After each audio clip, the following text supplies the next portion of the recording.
is another topic. But we see, for instance, that Chaitanya Mahaprabhu, he personally went to Vrindavan. And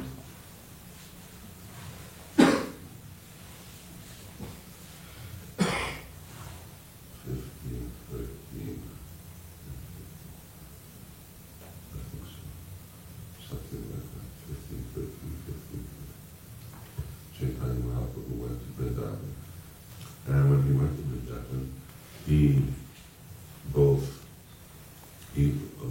both went around and did a complete circumambulation of Vrindavan. It's described in Chaitanya Charitamrita. And he then also stayed at one place. He stayed at Akrura in Vrindavan forest, and from there he would go to different places. What do you do when you go to these places? One traditional thing is to bathe. So ever since the resurrection of holy places, there are always kunds, there are always bathing places associated with it.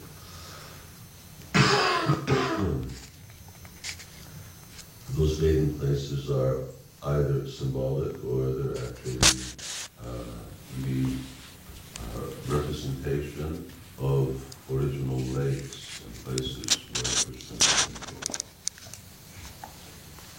Let's go back to Krishna's time, 5,000 years ago.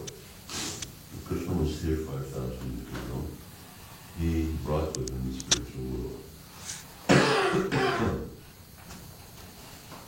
Unless I cuff too much, I'll have to stop because you won't get very much out of the cuff.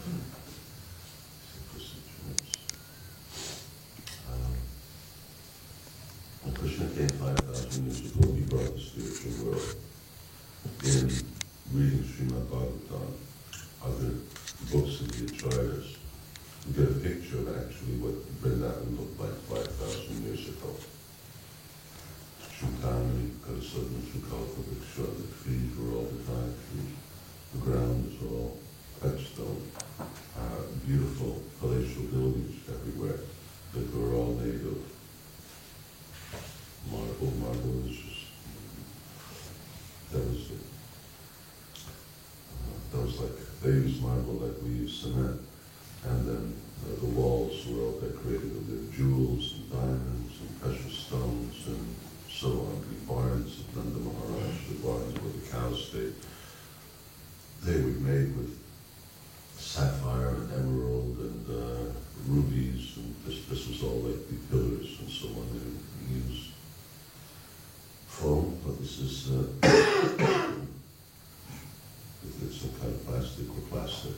It's like plastic or there will be different polystyrene. Then it's got Davis the real stuff. Valuable gems. So the spiritual world was actually here in the material world. Krishna brought it down. Where is it now? When Krishna left, Krishna Swaruparupamati took it all with it. And all of the places, just like you may read the description, for instance, of Radhakund, Krishna's Kaviraj describes that more extensively than any other place in his Govinda Lilamrita. That vision of Radhakund, and everyone saw it. Anyone. The demons who came saw it. But that transcendental abode when Krishna left, that became covered. All the pastime places, everything became covered by matter and took on the form as as we have at the present time. Indeed, not very long after Krishna left, 1 or 2 generations after Krishna left, Vrindavan was completely deserted. No one lived there. There was a jungle. All the holy places were lost and forgotten. And at that time, Parikshit Maharaj was still Uluyavan and Srimad. He was the emperor. And of course, Parikshit Maharaj was a great devotee. Narada Muni told Parikshit Maharaj that he has to actually revive Vrindavan for future generations. And at that time, and that's also there in Bhagavatam, the Yudhisthira Maharaj is describing Yudhisthira Maharaj left the kingdom and he handed it over to Parikshit Maharaj when Pandavas retired. And he said he stationed Vajra, who was Krishna's great-grandson. He was Aniruddha's son. Aniruddha is Pradyumna's son, and Pradyumna is Krishna's son, Rukmini's son. So he said he stationed Vajra, he was the king of Mathura.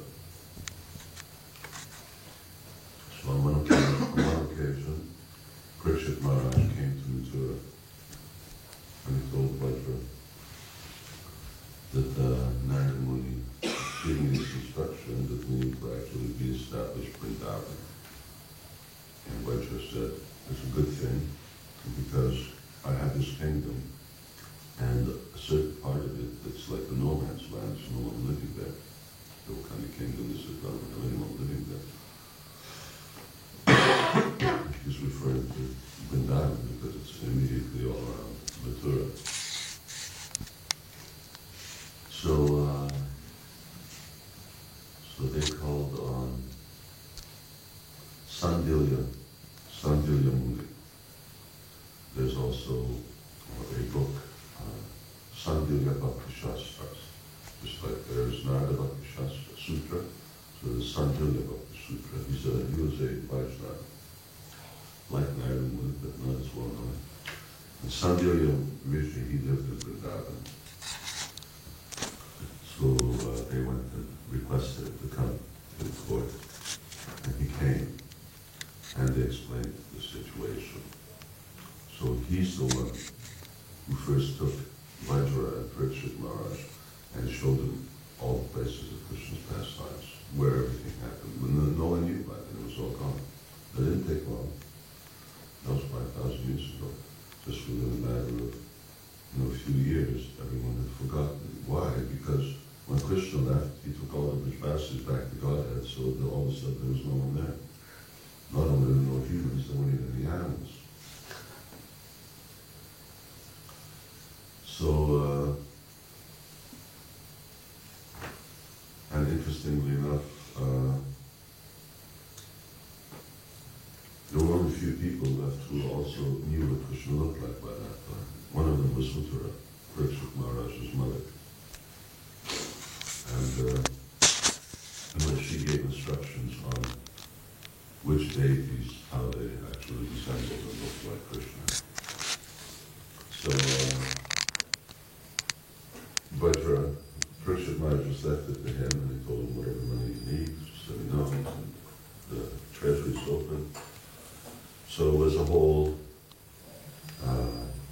government-sponsored project, which is how, as we see over the years, as history goes by, that holy places, the construction of temples, it only works when the government's behind it. When it's up to a bunch of poor, impoverished sadhus running around in neck-deep snow trying to collect money and sell books, Krishna consciousness spreads very slowly. When, for instance, like with Buddhism, Ashoka decided that India is a Buddhist country, although that didn't last for very long, but then everything spreads like wildfire. So, that's how the situation was. Then Parikshit Maharaj gave all the backing, and Vajra was the king. And so he started repopulating Vrindavan. He started building villages at different pastime places, establishing temples, installing deities, because you can't just have deities and temples without having people.